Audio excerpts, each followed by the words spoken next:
My name's Ryan. This is a display about the 36th Engineer Regiment. So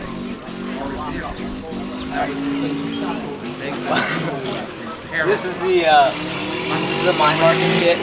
So as you're using a mine detector and you're moving through a minefield, you'd be in teams of two. One guy's going to be up front with the detector. He's going to be able to find the mines. There's going to be another guy who's following pretty far behind him because he doesn't want to be too close if the guy with the detector messes up. But he would go, and as the guy with the detector finds the mines and points them out, the guy with the marking kit comes up, he uses these flags, and he places them near the mines so people behind him who are coming through the minefield know where not to step.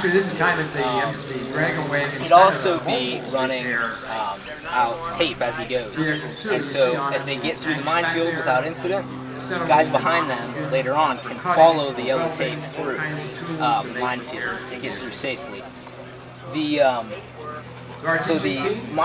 kit came with two rolls of spools of tape, and later on they would run out both and then create a lane.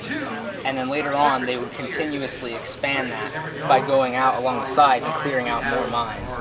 And so it'd start with usually enough just to get foot soldiers through, and then they'd expand it to get armored vehicles and larger vehicles through as well. So, some types of mines. This is a USAT mine. This is the M1. These were used early in the war.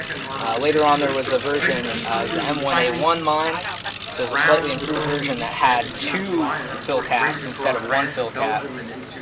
They changed it so that instead of having this top part's called the spider, and it sits on top of the main fuse assembly and makes, instead of having a super small surface area that needs to be pressed down, it makes these, it basically enlarges the surface area of the fuse assembly.